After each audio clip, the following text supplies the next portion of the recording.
Welcome! Many people have quite the wrong impression of what life was like for the Vikings when they settled in Greenland in the 10th century. This is the basis for my 27th Global Warming Mythbuster, which is about how the Vikings flourished in Greenland due to the presence of the medieval warm period. Well, let's start as we usually do with the misconception itself. The first is that the medieval warm period prompted the Vikings to settle Greenland in the 10th century. That once there, they flourished for nearly 400 years, raising cattle, sheep and growing grain, which is impossible in Greenland today, proving that the medieval warm period is warmer than today.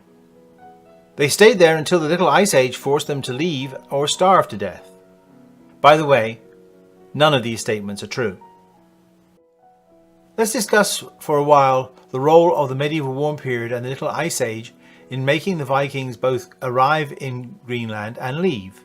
The medieval warm period lasted from 950 to 1350 AD, shown here in pink on the right. But the Vikings settled Greenland in 985, just 35 years after the beginning of the medieval warm period. In that time, Greenland's climate would not have had time to adjust to any warming that had started, especially as it seemed to be very slow at the initial part. So there had to be another reason for the Vikings coming to Greenland, and there is, and I'll get to that in a minute. They started off by farming cattle and sheep. However, that proved impractical over the long haul, and they changed over to hunting and fishing rather like the native Inuits do. The medieval warm period was followed by the Little Ice Age, but the Vikings did not leave Greenland for another 100 years. So again, there had to be another reason for them to leave, and that was economics. Well, let's debunk some of these Viking myths. First, the Vikings did not choose to go to Greenland, they were forced to go there. Eric the Red had killed 3 Icelanders and was exiled to Greenland as a punishment. So he and his followers went there as a matter of force, not as a matter of desire. Recent research has shown that Greenland was not very much affected by the medieval warm period. So there was no dramatic change in the Greenland climate that attracted Icelanders to go to Greenland. The main draw of going to Greenland was walrus ivory. Now, the rise of Islam in northern Africa had cut off the supply of ivory to southern Europe. And walrus ivory was the only alternative, and there were lots of walruses in Greenland. And that was the main export from the Greenland settlements to the rest of the Viking world. The stories of the Greenlanders starving to death seem to be mainly apocryphal. What seems to have happened is their diet changed from a steady diet of mutton and beef to seal and walrus meat and fish. The main reason for them leaving was economic. Plagues in Europe had left the population in Norway about half of that of what it was before, so there was a lot of arable farmland available for young people to work on. Much better land than was available in Greenland, so many of them left to go fill those gaps in the farming industry in Norway. Also, the ivory market collapsed as Portuguese and Spanish sailors sailed down the African coast and picked up ivory from the southern parts of Africa. So the walrus ivory, which was of lower quality, was no longer very desirable. What's in a name? Greenland, Iceland. Now, which of these two do you think is a picture of Iceland, and which of these two are a picture of Greenland? Now, if you guessed Greenland on the left, you would be correct.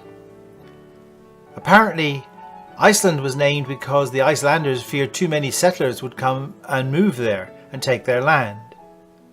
So they called it Iceland to discourage settlers. Greenland, on the other hand, was desperate for more settlers, and so they named their land Greenland to try to attract them.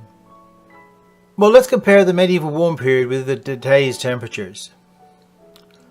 I've just shown this 30-year-old schematic of temperatures over the last 1,000 years. This was from the first IPCC report and is of only central England. And you'll note there is no temperature scale on the left-hand side of this.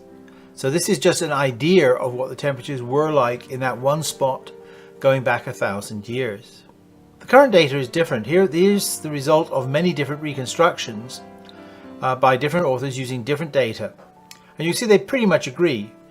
Yes, the medieval warm period was slightly warmer than any time before. However, the Little Ice Age was quite a bit cooler, but today's temperatures are much, much higher than the medieval warm period. So you can draw the conclusion that the current conditions in Greenland are probably much more favourable than anything that the Vikings experienced. Well, let's kill two birds with one stone and deal with the Roman warm period as well. If you go by these sorts of temperature plots, you'll see that the Roman warm period was not quite as warm as the medieval warm period. So if modern temperatures are higher than the medieval warm period, they also outstrip the Roman warm period. But then we get this refrain, oh, they grew grapes in England during the Roman warm period and during the medieval warm period. Well, let's take a look at that. There are 7 possible winery sites discovered by archaeologists in England, mainly around London and the south coast. There, however, have been no winemaking equipment found in the UK digs, but they've found lots of beer making facilities. So it would seem the primary drink, if any, was beer, not wine. Then also the Domesday Book does list about a dozen sites where there were wineries, but obviously it was not a wide-scale industry. Then we get the other usual refrain, there are old streets in London named Vine Street, which indicates there was a winery there. No, it doesn't. It was named after a tavern there called the Vine. In fact, the oldest street in the UK, I believe, was named in the 14th century. So none of the streets' names there would have coincided with any time when there was a winery there. However, today, there are over 400 wineries flourishing in the UK, some even in Scotland. So the wineries are much more widespread and further north than at any time during the Roman or the medieval warm period, indicating that today's climate is much warmer than it was back in those days. Let's see if we can draw some conclusions from all of this. The medieval warm period did not significantly change Greenland's climate. So the Vikings did not go there as a result of climate change, nor did they leave due to climate change. That was a result of politics and economics. The medieval warm period or the Roman period were not warmer than today. So if you hear somebody talking about Vikings and climate change, you can tell them they're full of nonsense. Send them a link to this video, and until next time, goodbye.